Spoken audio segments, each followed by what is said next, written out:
All right. Good afternoon. Well, it's good to be up here with Peyton. It seems like a short 4 years ago, we were up here on a difficult day. And, happy to report that as we temporarily went different directions, we both enjoyed a lot of success on the field, and it was always strange watching 18 out there without the horseshoe on his helmet. Not always easy. I must say, I think I speak for all Colt fans when we kind of feel like he's ours. Sitting here now, a short 4 years later, as I recall and go back to '98 and think about a pre-9/11 world and Bill Clinton as president, and I don't even know if I had a cell phone then. If I did, it was extremely big. I actually listened to the radio some still. I could handle some of the songs as opposed to today. I was a 30-something owner. Now I'm a grandfather going on 6 grandkids. It was a long time ago. Peyton and I met at the surf club in Miami Beach for the first time in the spring of '98. So long ago that the surf club no longer exists, even though it was a landmark there for many, many decades. It's turning into a 4 Seasons hotel now.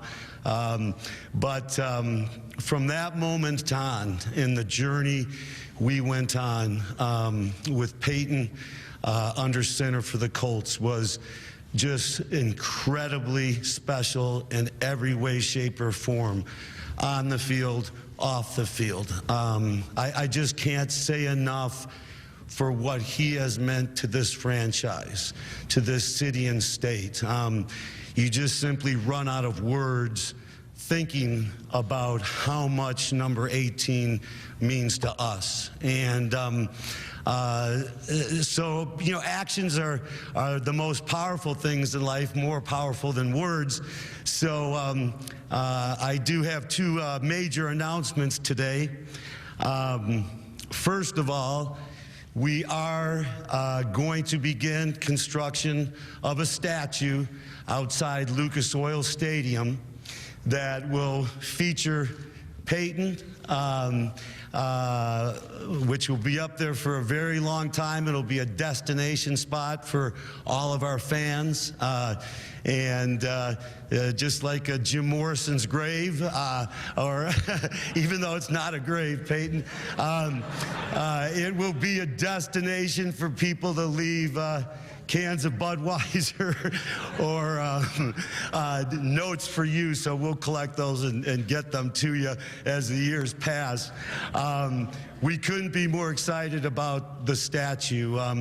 It's not too often you build statues of people, particularly in their lifetime, but we're really excited about putting this iconic statue outside of Lucas Oil Stadium, where it will stand for many, many years.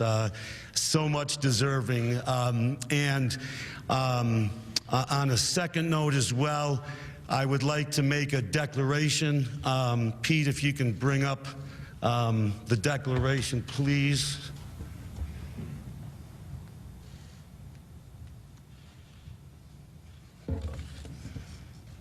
Thank you. All right.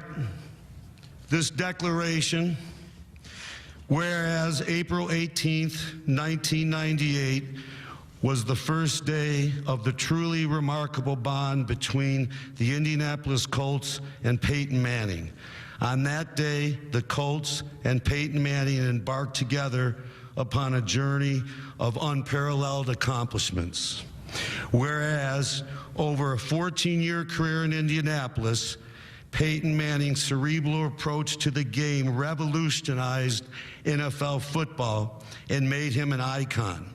His steadfast dedication to thorough preparation and meticulous attention to detail set a new standard for leadership and success. Whereas Peyton Manning has firmly established himself in the very first rank of NFL immortals.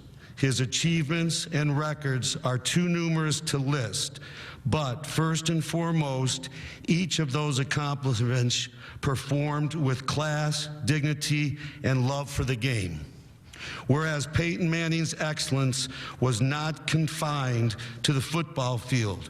Rather, his extraordinary generosity and community involvement will continue to touch countless lives throughout central Indiana through the Peyton Manning Children's Hospital and his many other compassionate acts.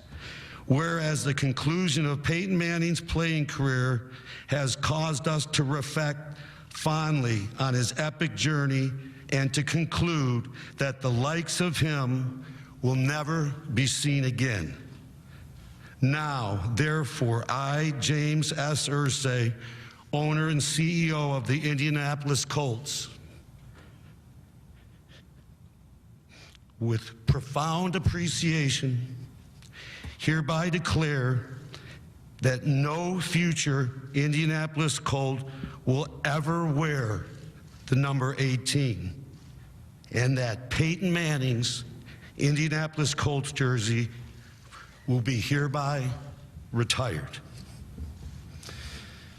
Peyton, this ball is yours to mark that occasion, and you're the 8th retired jersey for the Colts. It'll never be worn again. Proudly sitting right next to number 19, who I know you have so much affection for. Congratulations. Thank you very much. Thank you very much. Oh, I appreciate that. Let's get a picture right here.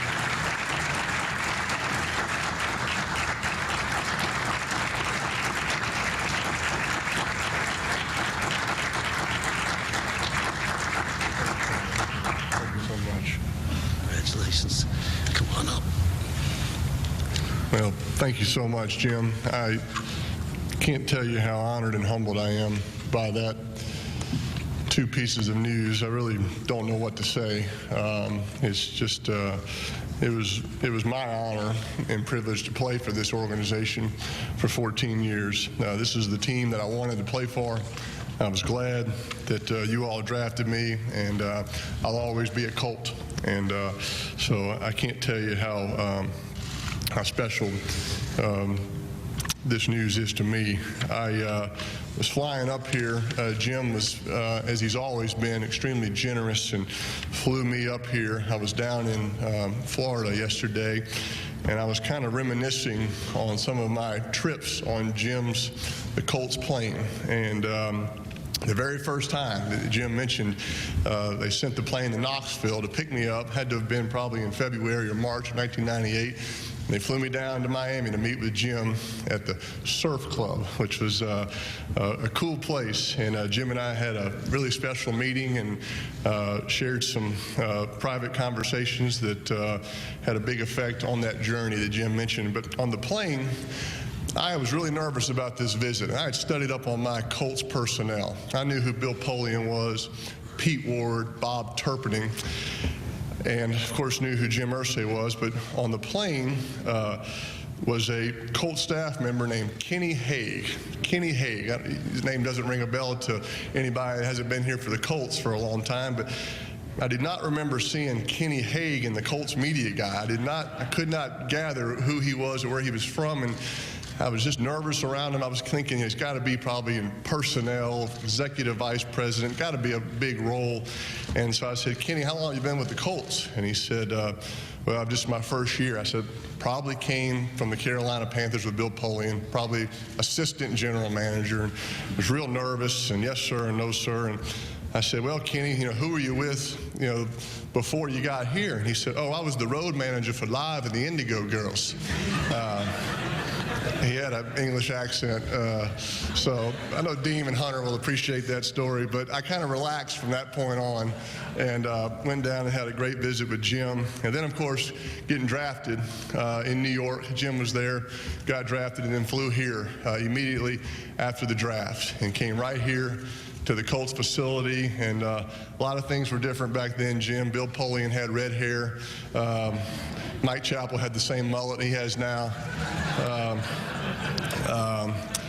But I can remember sitting in the front row with a friend of Jim's. I can't remember his name, but he was asking me, who do you think we're going to take in the second round? You think Randy Moss is going to be available? We were already analyzing the second round. I said, I can't tell you. I'm just so excited to be drafted by the Indianapolis Colts, and looking forward to starting this journey. And then Jim, 15 years ago today, was generous enough to fly Ashley and I on our honeymoon down to Mexico.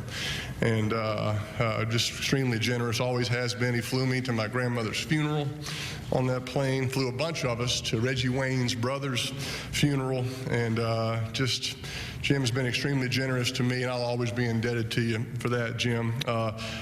After that first visit here, after the draft, we had a mini camp starting that Friday, and rookies weren't allowed to report to mini camp until that Friday. I ended up reporting on Tuesday and spending 3 days and nights at the Signature Inn on 38th Street, which is not there anymore, with Tom Moore and Bruce Arians going over the Colts offense. Jim, I hope the NFL can't penalize you 18 years later. You really should penalize the Cardinals. It was Tom Moore and Bruce Arians' idea. So go after the Cardinals, but learned that offense and started that mini camp on Friday, and we kind of hit the ground running.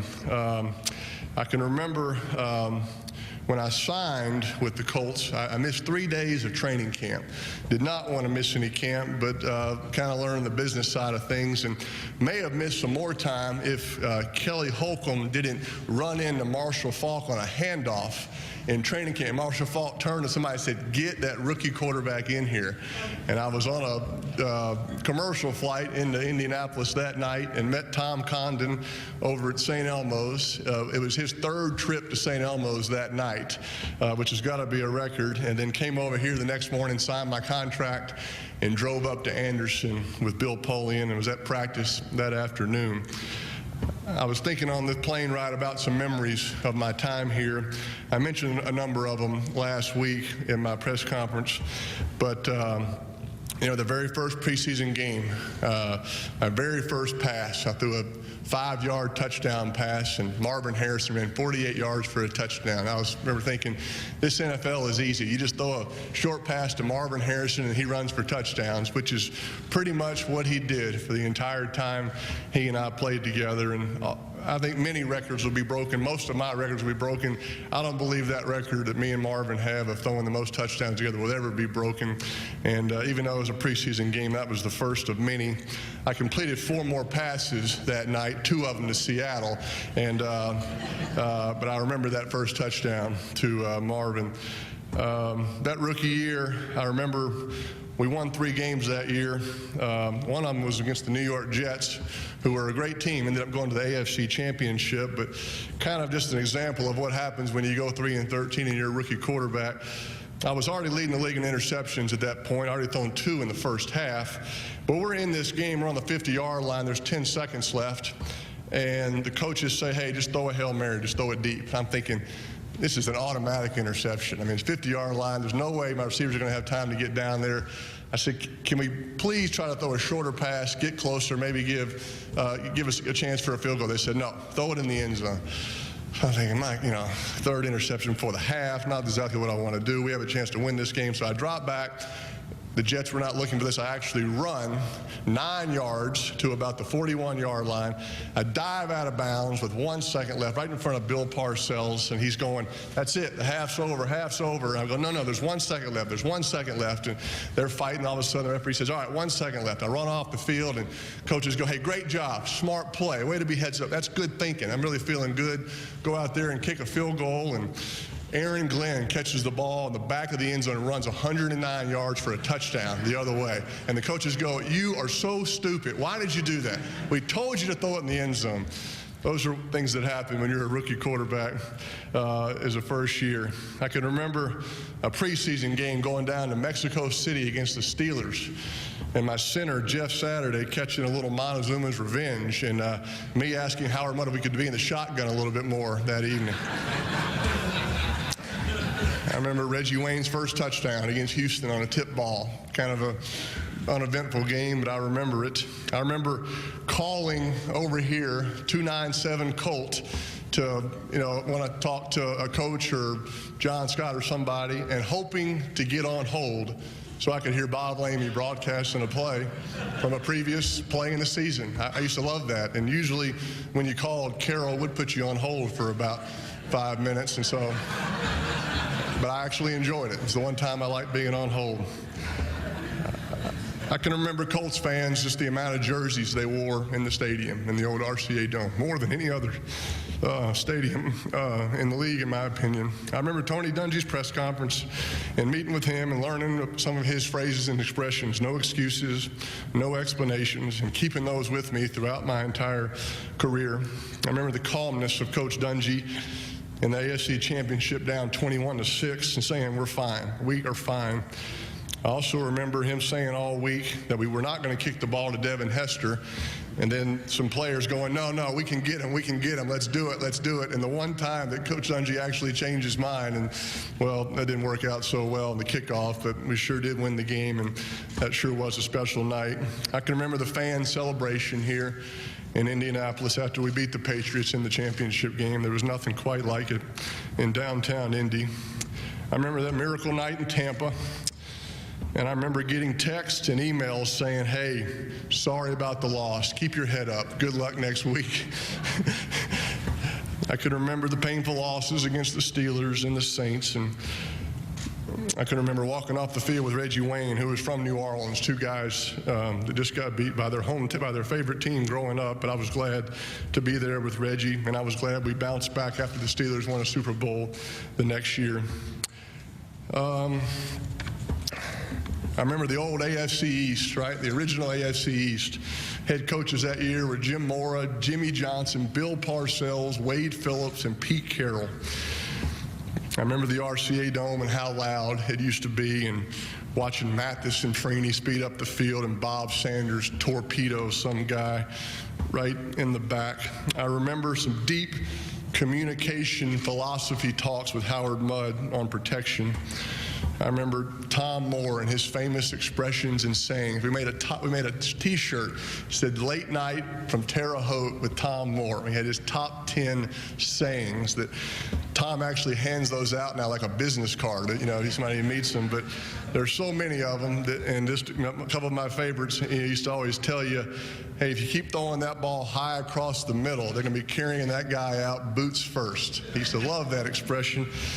And my all-time favorite was around minicamp, when you had to turn your playbook back in after the minicamp because you didn't know, these rookies that were even going to be on the team by the time we reported the training camp.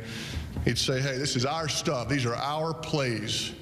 Don't be going back to your colleges and high school and giving them our playbooks and giving them our plays. Tell them to get their butts up earlier in the morning, work a little harder, and come up with their own plays." I remember that like it was yesterday. I remember coming over here on Tuesdays as a rookie and throwing out routes to Mike Mays out here, out on this field, because I couldn't complete this out route to the left, and throwing balls with smack. I remember arguing with Jeff and Tarek over whether we should be running the ball more. Some healthy conversations on the sideline. Kind of always felt outmanned by that. I remember Bobby Knight coming out here and speaking to the team. We had just gone from 3-13 to 13-3.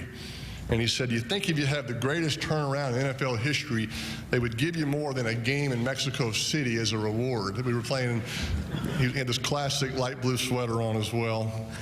I remember a lot of golf matches at Eagle Creek and Golf Club of Indiana, Broadmoor, CCI, Crooked Stick Wolf Run with Clyde and Stokely and Dallas. And you did not want to miss a putt on the 18th green, because you'd get over here to lift weights the next morning and the whole building would know about it. They would come and tell you, "Hey, I heard you missed a 5-footer on 18. I will miss that. So many players, Ryan Deem and Hunter Smith are here. We had so many great guys. We had such a special group. And the most important thing about it is everybody knew how special it was. What a unique group and bond we had, and it really was special. And I've heard from so many of those players this past week, Robert Mathis and Joe Adai, Dominic Rhodes, and, just so many great guys, and I miss, playing with Deem and DeMolling and Jake Scott and Lil Joe. We used to smoke a cigar after the game right by the buses, right by the plane before coming back from a road game. And every time, this lady from the TSA would go, you cannot smoke out here by the plane. I mean, there is gasoline out here, and Dean would stand up and go, "We're smoking, all right? We're smoking." She'd go, "Okay." She'd just back off every time. I can remember those, and I always cherish those. I used to, every time I do a new commercial, I would get an early copy of it. I'd go in the equipment room, and I would show it to John Scott and T and Frog and Smack, kind of get their approval. And if they were laughing real hard, then I'd say, "Okay, let's go with it. It must be a good commercial." I can remember Fuzzy and Marty, our video guys, dropping beta tapes off at my house at 9:30 at night because I'd asked, "Hey, do we have a copy of that Tampa game from 5 years ago against the Cowboys?" And they would do it. They would come to my house and bring me a beta tape. I remember many a funny conversation in the training room with Dave Hammer and Wally and Aaron, and catching up on all the funny stories that have gone on during the week. And I see a lot of gray hair on Aaron. A lot of that's because of me and all the rehab that I made him put me through. But he did the very best and got me back healthy and playing again. I can remember Jim Mora's playoffs press conference, which I'm sure people enjoy it. Not exactly a fond memory for me. The reason he said that is because I threw 4 interceptions in that game against the 49ers, so I don't enjoy seeing that quite as much. Remember many a quarterback meeting with Kelly Holcomb and Brock Heward and Jim Sorgi, Curtis Painter. Those guys helped me so much. I can remember my rookie year having so many tough games, and I lived for a short time my rookie year at the Indianapolis Athletic Club, and getting home and watching Channel 13, Dave Calabro and Jack Trudeau absolutely ripping my face off about how bad I played that day. But they were right. I did play bad, and I deserved it. Remember Dilger and Pollard, just always enjoying breaking the huddle, having Dilger and Pollard at each of my tight end spots. Remember Mike Vanderjagt kicking 2 50-yard plus field goals in the snow in Denver, and our flight got canceled back on the way to Denver. We stayed up all night at some crappy hotel in Denver, but we all enjoyed it.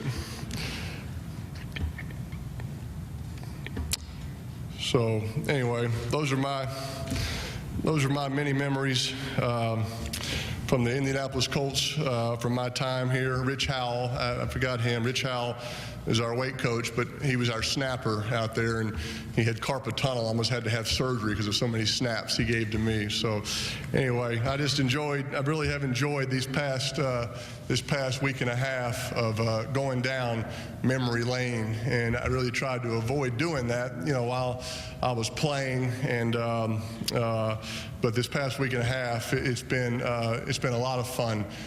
Communicating, getting texts, voicemails. Jim and I had a fabulous conversation last Sunday on the day that I announced I was retired, and many conversations like that with so many members of this organization and players that played here, and boy, it really means a lot to me. So to be back here and to see some of the folks face to face, and to be here on this day of this extremely special announcement for me, I just can't tell you how honored and humbled I am, and how much fun I had playing here for 14 years. And just thank you all very much from the bottom of my heart. Thank you.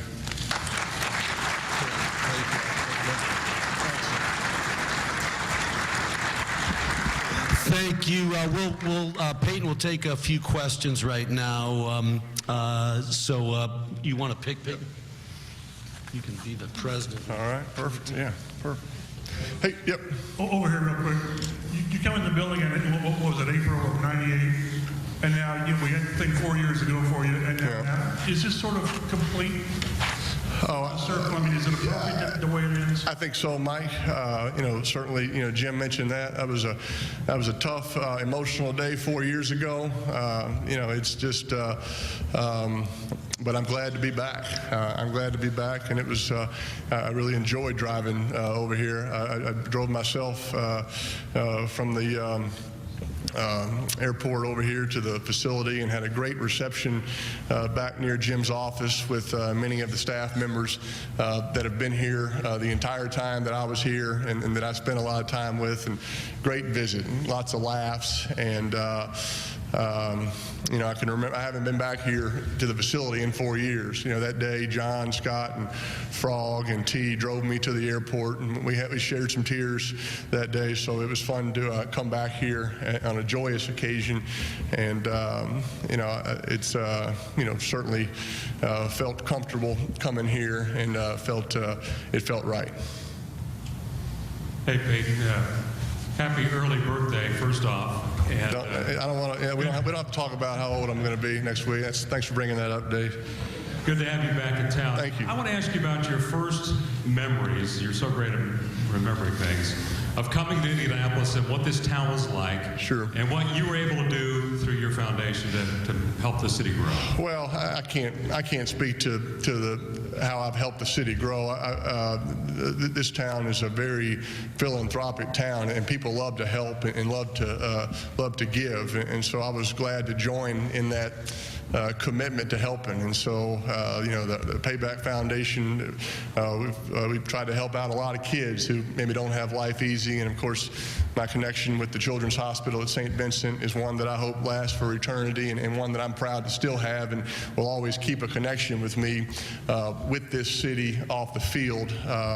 Heading over there later today, and we have our big fundraiser tomorrow night. So, you know, as far as what it was like when I got here, I mean, look, the Colts have been to the AFC Championship 3 years before I got here. One, Hail Mary away from going to the Super Bowl, but I do recall. I mean, if you just kind of going out and kind of getting a poll, I mean, it was basketball, and it was car racing, and where football was probably in that third, priority, and that is simply no longer the case. This is a football town, and as good a football town as any. And these fans love their team, and they're talking about football in February, March, April. I mean, it's year-round now, and it was fun to be a part of that kind of transformation. And there was so many people that were a part of that, Jim and Bill and Edgerrin and Marvin, and this long list. And but it was fun to kind of witness that firsthand. And that's something I'll always be cherish being a part of. Peyton, congratulations. Thank you. On an incredible career. When you look back on your time here in Indianapolis, what would you like to see your legacy be in your time here? Like I said, you get asked about that word a lot, and I've always it's always important to me to be a good teammate, and to have the respect of your teammates and the coaches that you played for, and but also, if you can, to have the respect of the players you play against and the coaches you play against. And so this is where I, like I said, played 14 of my 18 years, and had a chance to play with some great teammates. And my relationships with my teammates were important to me. They really were. And so, my 11 years of playing with Ryan Deem has created a lifelong friendship for me. That's important to me, and I have that. I can say that for so many players that I played with. And so, like I said, that's what was important to me, and I hope I was able to do that. Guys will say that I was a good teammate, and then I've enjoyed hearing from a number of players and coaches that I've played against these past week and a half, and sharing some stories, and asking them about that. What about that blitz y'all did on that 3rd and 7 back in 2003? Now you can kind of tell some of the secrets, if you will. So, but it was a great. It was a special place to play. And like I said, nobody wants to go 3-13, but I think when you do it, I mean, I was sharing with some of our third-year players in Denver who have been to 2 Super Bowls in 3 years, and I try to tell them that's not normal. That is not normal. I go 3-13 one year, and you will appreciate going to a Super Bowl like nobody else. And so nobody appreciates winning a game more than I do. I know how hard it is just to win a game to get to a Super Bowl, to win a Super Bowl. And so, to have won 12, to have been a part of teams that won 12 games here 7 years in a row, simply stating those words probably doesn't do it justice to realize how hard that was and how hard we worked to accomplish that. I'm extremely honored to be a part of so many of those teams and play with so many great players and coaches. Peyton, right over here. Hey, you've always had such an encyclopedia-like knowledge of the history of college football and pro football. I'm wondering if now that it's over, you can appreciate your place in that history. You've always been so humble and shared all the glory, but now you're in that history book for a long time. Yeah, I mean, that's hard for me to speak to. It's certainly nice and humbling when you hear your name, mentioned in the conversation. It's nice and humbling. There's always an ongoing argument over, who had the best team, who was the best quarterback or whatnot, and you'll never see me participating in that conversation. If other people want to have it and they happen to maybe be fighting for your name, hey, I'm honored and I appreciate that. So to be mentioned in the conversations with people saying some, nice things about your football career, I'm appreciative of that.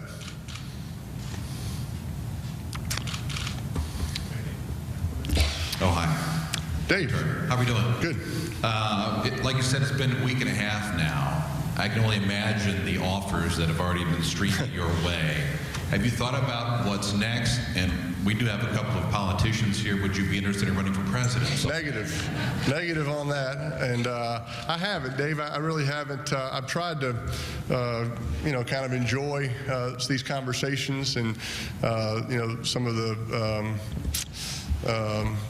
going down memory lane, if you will, and I haven't made any more decisions or had any conversations about, what's next. I think I'll, be able to keep a, fairly normal and, somewhat busy off season of kind of normal commitments that I do anyway. Obviously, I have kind of things committed to up until August, and that's when, usually that you go to Terre Haute or Anderson or go to Dove Valley for training camp. So that's where it'll stop. So I think the one thing, Dave, that I want to do is kind of take my time, and I think the biggest mistake would be to rush into something and go, wow, what am I doing? I'm not ready for this or whatnot. So, I haven't had a fall off in about 25 years. And so I'm something about that has some appeal to it. So, be able to come and be a guest on your show on Sunday night. And that attracts me. That's attractive to me. So many options like that. But to go to a couple of Giants games and see my brother play, which I don't get to do, or to go see a couple more of the Tennessee Vols play, or just different things like that. So I don't know. Maybe I could be doing something and busy every single weekend in the fall as well. But something about that kind of sounds okay as well. 2 more questions, Peyton, over here. That first Sunday, you don't have a game to play. What's that going to be like for you? Yeah, I don't know. I could certainly give you a better answer after the fact. I've gotten I've had a lot of people that have told me that it gets tougher as you get to the fall when players are at training camp or players are on those bus rides or plane rides, and you are kind of out of your routine. So.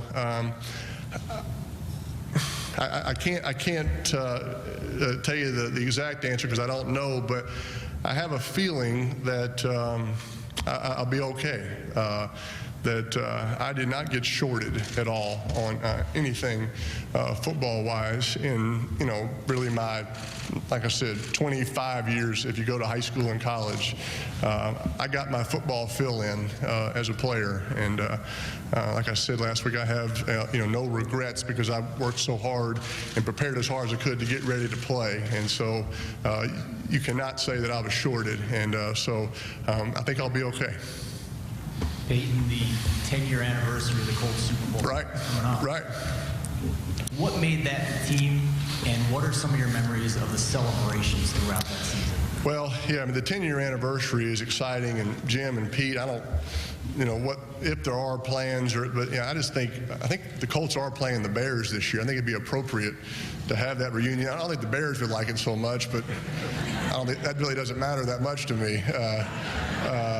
I think that'd be a good time to have it. So I hope we do. I hope we do something because everybody is so spread out now. But I got a text from Cato June the other day, right? And Robert, and saw Bob Sanders 2 years ago at a training camp, and I got a golf trip with Dallas and Stokely and Tammy and Saturday. So those were players from all different teams, but that 2006 team was a special team.